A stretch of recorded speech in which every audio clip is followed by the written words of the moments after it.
I have a question for you, Kreia. When you look at the Empire, and you look at what came before, what does the Force say to you? The Force doesn't speak in such a manner, Admiral. It merely provides additional insight to those who are more sensitive to it. As much as I know you desire order and stability in the galaxy, the Force seems to have a rather unique way of keeping the galaxy in balance, as many would like to call it. Your beloved Empire will one day fall, just as the Republic did before it. I know the Kiss ascendancy has managed to survive for long, but not without adaptability and flexibility in politics. So, you're saying the Empire is unreliable as an ally to the Chiss? I joined their ranks in order to secure the future of my people. The resources and connections we have is most valuable to meet the needs of the Chiss. The same could be said of orders like the Sith and Jedi, no? Always trying to out-survive their mortal enemies, thinking they have the moral ground. But in the end, they perish one way or another. Even those who possess such special abilities are not like gods that people in the galaxy thought they were. They are just like us, easily killed or outsmarted. And that is what I learned when I was shunned from them both, Admiral. That those who believe they have all the answers are bound to fail in one area, simply because that is the way of things.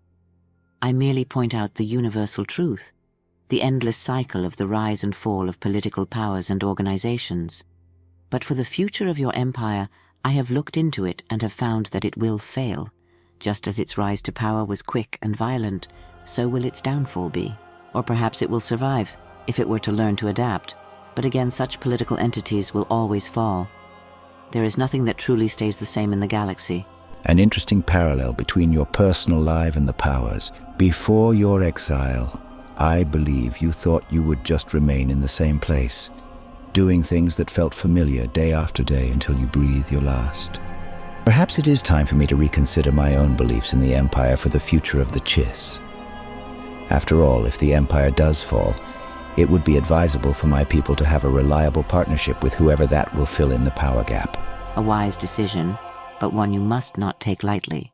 As Jedi like to say, trust your own instincts. Just as a wise Jedi Master would learn to consider all the intricate aspects of the Force, so you should consider the potential benefits and repercussions of such an action. The Force doesn't grant one the wisdom needed for choices. It is how we utilize that knowledge to our advantage that matters. A Jedi can easily make the same mistake as one untouched by the Force, if not learned properly. And I believe you are one who are well versed to make that assessment. After all, you have vast experiences with both sides of the spectrum.